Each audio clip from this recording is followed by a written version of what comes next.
When a young person decides to quit or reduce their substance use, your role as a trusted adult is important to their success. In this video, we'll explore how you can guide them through 4 stages of change: preparation, action, relapse, and maintenance. You'll learn practical strategies to help them create a cessation plan and how to support them through the challenges they may face. Preparation stage. Let's start with the preparation stage. It's all about helping them lay the groundwork for success by creating their own personalized quit plan. Encourage them to articulate their personal reasons for quitting. Connecting their quitting goal to what they care about can be a powerful motivator throughout the recovery process. Work together to set a quit date, ideally within 1 to 3 weeks. Explore various methods for quitting, whether it be going cold turkey, stepping down gradually, or seeking resources like behavioral and medical support. Help them to select a method, taking into consideration their preferences, the type of substance, and where they are on the continuum of use. It's crucial to discuss potential challenges teens might face during withdrawal and the loss associated with giving up substances.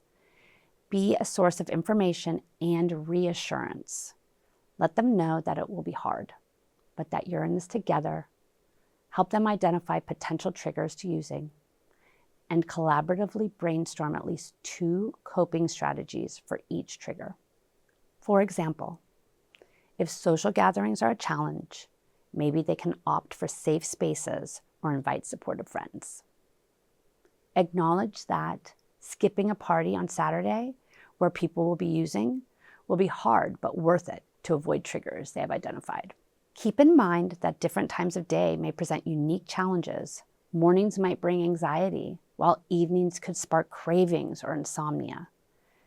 Guide them in preparing their environment, throwing away anything related to the substance, spending time in places where they cannot use, having healthy snacks and water nearby, and displaying their goals prominently. And finally, help them cultivate a social support network, reaching out to people they trust for accountability and non-judgmental support. Remind them that you'll be there for them throughout the process. Action stage. Now let's talk about the action stage. This is where they implement their cessation plan, and your ongoing support is essential. Check in with them regularly and approach these conversations with empathy.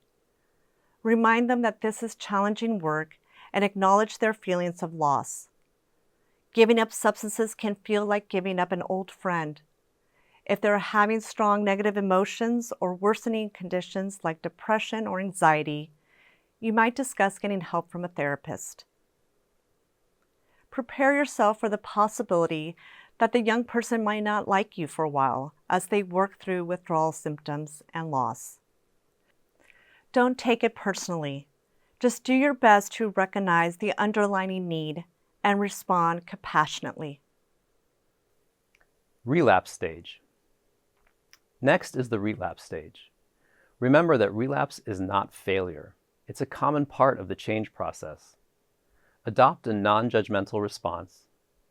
Instead of expressing frustration or disappointment, celebrate what they've already achieved, no matter how small.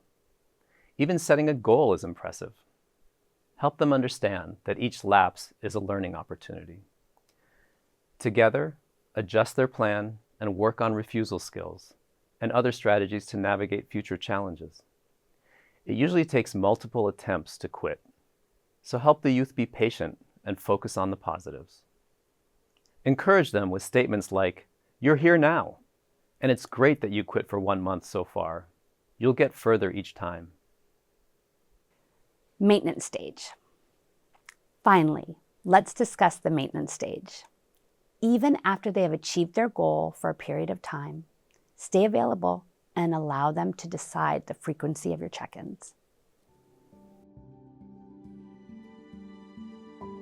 As you partner with a young person in their goal of cutting down or quitting substance use, remember that it will take time and the process is often non-linear.